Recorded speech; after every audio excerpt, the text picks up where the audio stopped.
It's time that we finally talk about tanks. What are the challenges to this role? What have we done with this role? And what can we do with this role? The recent dev update was the straw that broke the camel's back to me, and I think we need to shift the approach around fixing the tank role in Overwatch 2. So, basically, I've got a long list of things that I want to talk about here. And before I forget, let me give you your mid-flight entertainment.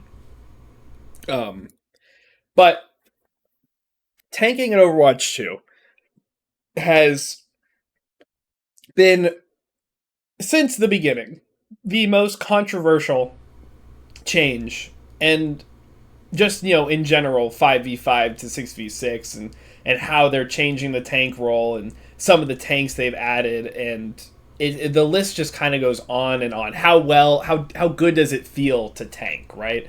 This has been the role that has the most outcry about how it feels, at least. Although, many people have complained about supports being overtuned for a very long time. Nowadays, it's not so much like that. Right now, we're in the kind of DPS era, and tanks have been suffering kind of hard. At least it's felt like you get less value on tank, even though you aren't necessarily not getting less value, right? It just feels worse to play, even if the role itself may not be worse. So, I do want to start this video and say, tanks do need changes. There need to be changes to this role in some form or fashion to make the tank role less frustrating. Playing tank has definitely been not as fun recently, and again, I don't even think it's because I think tanks are particularly weak right now. It's just that the way that the game systems have worked around, the Season 9 changes, it is much harder to feel your value on tank when your effective health pool is lower with all the healing changes. So basically, you want to feel like you're having an impact, and you are also having an impact. These are the two things, right? You want to feel like you're having an impact, and that feeling needs to be reciprocated in the game. You actually need to be having an impact. And I think where we're going to start having some shifts in community perception is what is good? What is good impact? Basically, what should the tank role do, right? What do we want the tank role to be? Do we want them to be that big, beefy MOBA style, I'm the meat shield, I'm the big, I don't do as much damage, but, you still, I'm just going to be there in your face forever and do that? Or do we want them to be like the bruiser, DPS, hard-hitting, they're the direct, aggressive space creators, right? It's kind of like what we need to figure out as a community. I have my preference on that. I think having the tank role be tankier and do less damage makes it, in theory, more boring, but we'll get around to if that's really the way we want to go. There are some things I think that can make it more engaging to play as the tank. So basically, after this dev update that's happened, I have been a little worried about how the tank role interacts with the rest of the cast, basically. I'll start with, I have a whole video on my thoughts about this, but I'm going to start really quick with the armor change, which I think is really good. It takes down the tank busting abilities by, just making those smaller instances of damage, shotguns, stuff like that are typically really good against tanks. It makes them less viable against tanks with armor, and that is a really, really good thing. It also brings some nuance around, what characters you want to pick into certain characters. Now it's maybe Reaper isn't the best pick into Winston with the armor changes anymore, because the beginning of Winston's health pool is not going to get chunked down nearly as much, and maybe Reaper doesn't provide the value, right? There's so many more things to that, that armor mechanic, and I do really like that. But, it's the knockback reduction and the headshot damage that really, really kind of confuse me. It feels like they don't want the tank role to be punished for fundamentals of Overwatch and the shooter genre. Yes, tanks should be able to take damage and sustain in or just be in fights longer than most characters, but I don't understand why we would reduce the damage on headshots, which I understand that, on some tanks the headshot is barely called a skill shot, but there's some tanks like Queen where it is decently hard to hit the head. Basically take some of that away and don't punish bad sightline positioning nearly as much anymore with the headshot reduction changes, Or why do we not punish poor engages with the knockback changes, right? There are characters that exist to deny value from tanks and not let them engage for free, right? That's what makes the tank role interesting, is because you really do have to think, right? There's going to be a lot of resources pumped your way, and it is now your job. It's part of the tank puzzle. How do I avoid them? How do I counterplay them? And sometimes the answer to that on certain tanks is you can't. And that's where I think a lot of problems lie. And again, we will get there. But I just wanted to say, tanks are a role that should be punished just like other roles. And yes, I understand a lot of attention, more so than the others, is driven to them based on their health and presence and, just big bodies, right? I talked about the armor change. Counter swapping to make one person miserable is bad, and the armor change should help alleviate this a little bit, because you're going to get to a point eventually where, the solutions aren't as cut and dry. It's not just going to be just pick Reaper and do that. It may be now you're going to swap. Oh, they swapped to a tank buster. Well, I'm going to swap to a tank with a lot more armor, and maybe there's not as much of a cut and dry solution on how to counter that tank that I picked. And I feel like that's going to, it's basically going to stop the counter swapping event. Eventually, there's a hard line where it's counter swapping really doesn't do anything anymore. And I feel like that's really healthy to so again, good for the armor change, right? I do really, really like this change. So basically I have written down, if we want tanks to take less damage overall, I think, basically what does the headshot reduction do, right? It just means tanks will take less damage overall, okay? While they're rotating, while they're engaging, everything like that, right? Why is it on the headshot? That's my real question. Why on headshot? Because I know headshot does more damage, right? And so you'd be reducing proportionally more damage. But at the same time, it's I don't feel like we should have anything in the game that would not reward headshots as much, right? In fact, if anything, headshots should be rewarded more. Now, I know there are a couple, outstanding examples where, Soj Rail needs to be, toned down a little bit because of how much damage it does and all of that. But, in general, we should not be denying value from hitting a skill shot, right? So I thought, to me, when I see that they want tanks to take less damage, and if this is the way they're going to do it, they're just going to be hey, you're just going to take less damage from some fashion. Why is it not the other way around? Why do they not take less damage to the body, and then they take more damage to the head, right? And then that damage reduction could be larger. Again, I don't necessarily agree with this, but if this is the route Blizzard wants to take about how they want to balance this role, I would much rather we not disincentivize skill shots and perhaps disincentivize just not thinking and shooting tank, because just tank body, big body, right? You actually have to try and hit the shots. I feel like that is, the healthier alternative to the way they've implemented this. Let me see what else. Again, tanks with armor will be taking less damage anyway with this change, on top of this change, so I feel like it's not necessarily worth it. Or we could just wait and see how that feels. But then also, this one in particular, tanks like Mauga and Hog are going to benefit from this way more. And there's a couple others Zarya and Queen.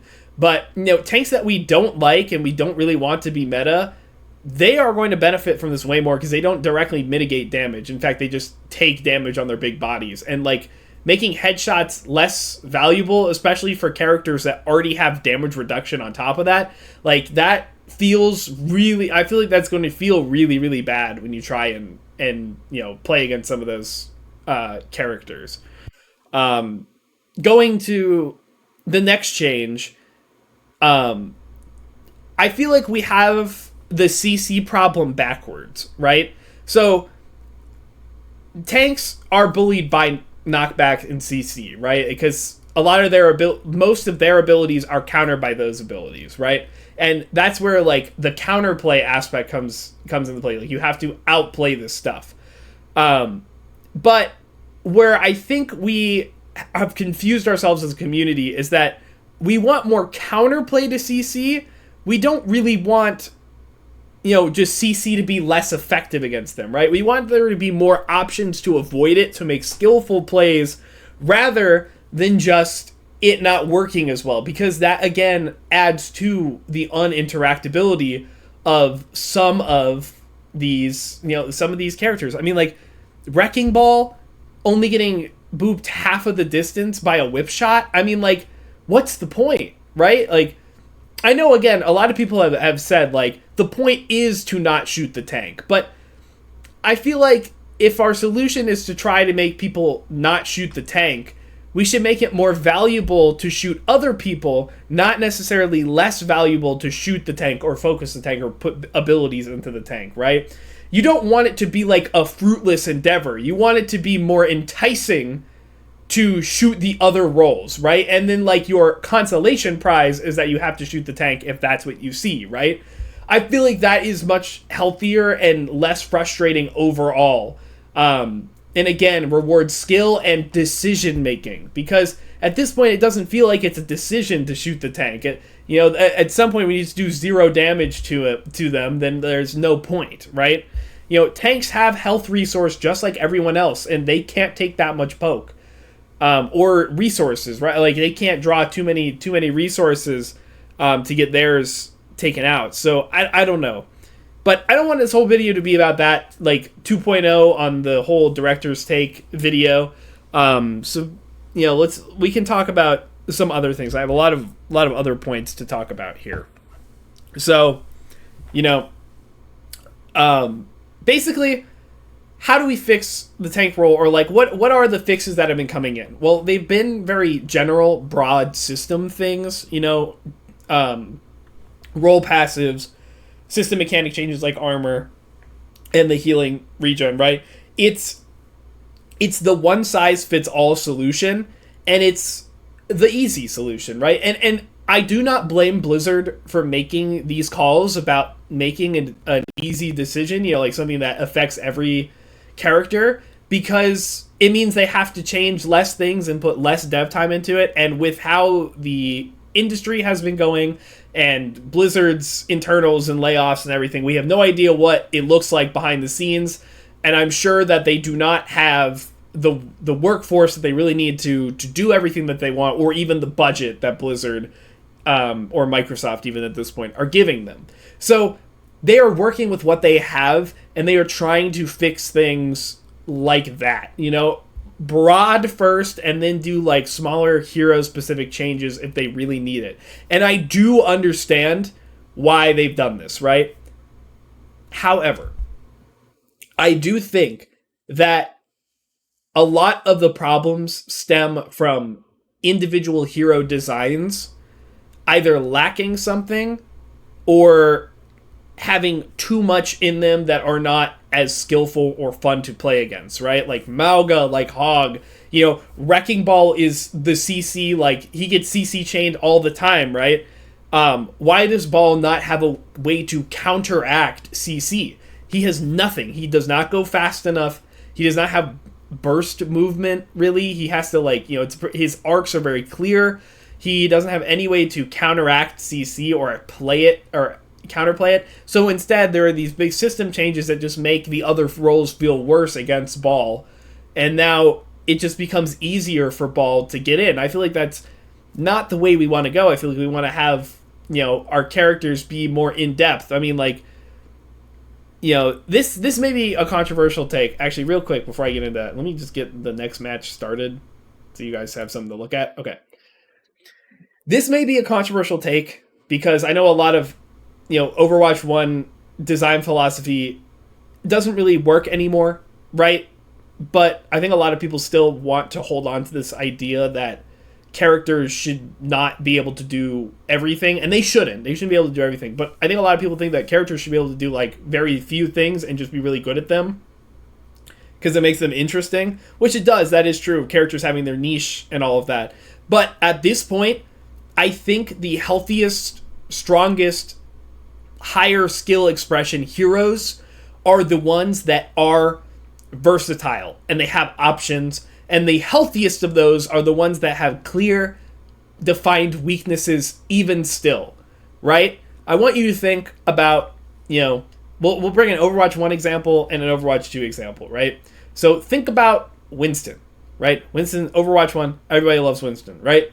He is still very much playable, viable, even sometimes hard meta. I mean, you're watching one where he was hard meta in Overwatch 2.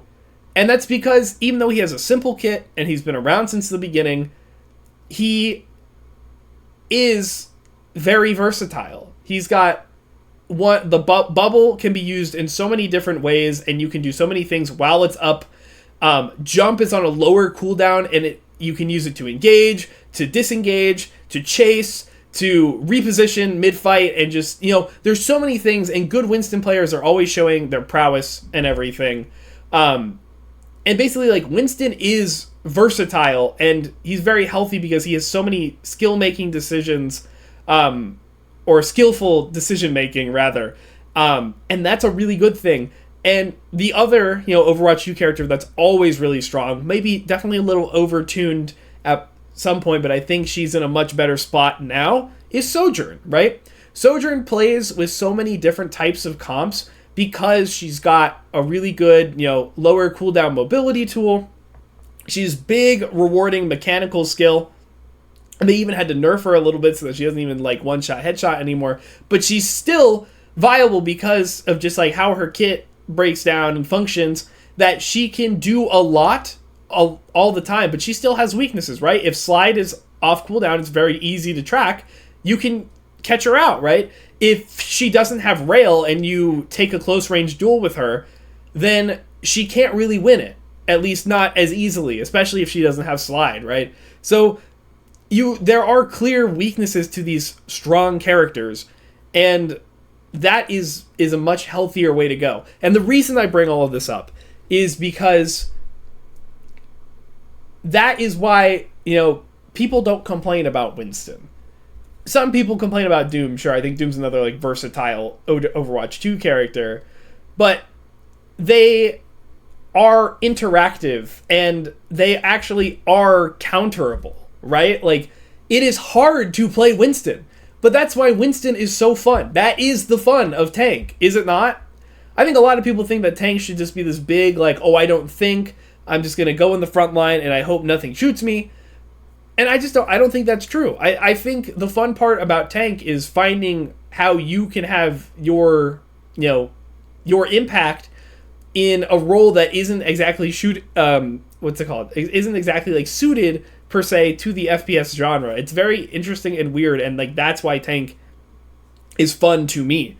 And that's why tank is interesting, and why so many like skillful tank plays come from that idea, right? There are even some characters from Overwatch 1 that were considered really, really overpowered or not fun to play against because they did so many things that, they were just considered like two all-rounders, Sigma and Brig. But nowadays, they're really like, Sigma is a great example of a tank who's got a lot of options, a lot of ways to play him, but a lot of good, skillful decision-making and, mechanical skill involved with everything. Brig is the same way, less so mechanics, but, Brig is positioning and, good ability usage. And even though she used to be a menace in Overwatch 1, nowadays she's really, well, I mean, like, people just don't even, like, she hasn't been, like, super, super good all the time, but, like, nobody's complaining about Brig anymore. Because it's all skillful, and it feels like it's all like it doesn't feel like Brig just gets anything for free, right? It doesn't feel like Sigma really gets anything for free without him going like, yeah, he did kind of outplay me, or yeah, I did kind of shoot his hands after he, sucked up something and got 1,000,000 over health, basically. So what I'm trying to say is that, like, characters that have a lot of tools but still have the weaknesses, those are the ones that we need to focus on in Overwatch 2, right? So basically, like, yeah, that's why so I want to say that as a segue into this, what should we do about tank, right? What is the game plan going forward? Okay? So I would say that the one size fits all band-aid solution does not work. We need to have very character specific changes that, I don't really have big solutions about individual, like, how do we individually fix these characters, specifically, in the tank role. That's what we're talking about today. I do want to make that clear. It's specifically in the tank role. But really, what I want from characters, all tanks, is that they need to have some way in their kit to actively counterplay damage and CC, right? And not mitigate, not erase it completely, counterplay it, right? So it's not just Mauga hits the run button and he's CC immune. It's more like Sigma has to try and eat certain abilities so that he doesn't die, or he has to reaction throw a shield in the right spot so that he doesn't get hit by them, right? That's the difference, right? Winston has to use his bubble in the right spot at the right time to make sure Ana doesn't sleep dart him while he's going in, right? Winston has to choose where he's coming from and kind of surprise the backline to make sure Whipshot doesn't invalidate his jump, right?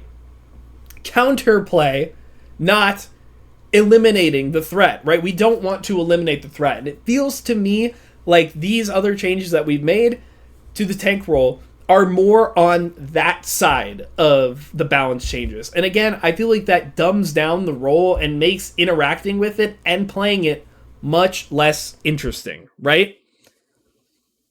So, also there's the other road about, movement, right? Think about Doomfist. How many times in your rank games has somebody gone like, dude, this Doomfist is in our backline and he's crazy and somebody's got to swap cast, or somebody's going to swap something so that we just hard CC him and he, he can't do anything. And then that happens, and then Doom is still able to play the game and he's still getting value. Does that happen to you? Because it doesn't, like, I'm not going to say it happens to me all the time, but I feel like that's a common, like, sentiment where some people just, I'm just going to swap to cast and do something, and then Doom finds a way to play around it because of this high burst mobility. Sure, they have these stuns and these CC that would stop Doomfist, but the way that his kit, he's got these lower cooldowns of this mobility, this really, really good mobility, that he can use that to effectively not take damage or abilities that he doesn't want to if he plays his cards right. Right? That's like the whole thing. The thing with Doom is like getting in and getting out, and where do you find your damage? And yes, Doom is not perfect. He's got too much in Empowered Punch, and slide or slam isn't great. But I want that to be kind of the example, right? Like, that's why Doom is a good all-rounder who is typically very good in Overwatch 2, again, like Winston. And why Ball suffers, right? Ball is very similar to Doomfist, except, he's the more, like, help your team, not do damage counterpart to him. High tech skill, high mobility, dive tank, right? No helping the team, basically. I know Ball just got changed, but no helping the team, basically. It's all indirect value, indirectly helping your team and saving them by being a nuisance and like a pressure, right? Except Ball does not have this same burst mobility that Doomfist does, right? Ball has very predictable travel arcs, and he has got like one real movement ability. The other abilities he have he has are on longer cooldowns, and they are like more hard engage tools, and that is much worse for Ball, right? I say hard engage tools. I mean, like, that's like slam more so, and then shields help him engage longer, right? But, you know, it's really easy to play around grapple. It's really easy to know where he's going to go while he's grappling. Less so now with the new changes. But, again, it doesn't really... His big body, and he's not, like, super fast, like, mobility. It makes it so that Doom... Or sorry, that Ball... is just super easy to hit with the CC, much more so than Doom, right? It's hard to hit Doom sometimes. Ball, it's very easy. He's super big. And that just means that he can't keep up. He basically has never been good in Overwatch 2, except for one time where he had like way too much armor. And that's basically it, right? That's the difference between these two characters. And I do think that, you know, listen, I'm not a 6v6 head, right? I think 5v5 made Tank much more fun to play overall and opened the role up for more individual playmaking and more creativity and options with how you played Tank, okay? And in 6v6, characters had to be, you know, characters could make up for each other. And basically, you know, they can make up for each other's weaknesses if they had greater weaknesses. But nowadays, it's not so much like that. So we can't really try to go back to Overwatch 1 balancing philosophy. And we definitely are not going to go back to 6v6. So we need to kind of find solutions within Overwatch 2, right? That's what we're looking for. But within this realm of possibility. And again, I do think it will have to come down to character-specific changes that are going to be the healthiest and be the best in the long term, right? We can make these short-term solutions and kind of change the game up every once in a while, but metas will be found and characters will fall behind, and that's when we're going to start having problems, right? We're not really building these characters for the new environment, right? I think about the characters that, you know, are the healthiest in my opinion in Overwatch 2, right? And basically it was, you know, it's like Tracer, Soj, Lucio, you know, Kiri to an extent, Winston, you know, Doom to an extent, Sigma, you know, some of them have frustrating things to them, and that's kind of just the nature of the beast, but they're skillful, and it's fun to watch these characters, it's fun to play as them, and that is a big thing, part of it, right? Like, Lucio Boop is fun because it feels like it does something, right? If it doesn't do as much against tanks, why would I want to play Lucio, right? It's going to feel worse to play this character that I like. That's the problem with the tank role. If we make these kind of changes, there's potential that the other characters that we like to play, that we appreciate in Overwatch 2, are nowhere near as fun anymore because of the changes that we make like this, right? Again, it's more of like we need to make sure that everyone is caught up to speed on Overwatch 2 design philosophy on a hero level, not just a system level. So I feel like at this point, it's kind of coming more into a rant, but basically what I wanted you guys to get from this video is that tanks do need some help. The way that we have been focusing on doing it has not been what at least, you know, we haven't played it yet, so maybe I'll be eating my words in a week or two, but I just don't like this direction on paper, and I feel like we need to give characters more tools to deal with these aspects of the game rather than just eliminate the threat of them, right? The game is engaging when you are thinking about what you're doing and how to play against the enemy and how to use the toolkit at your disposal to do that.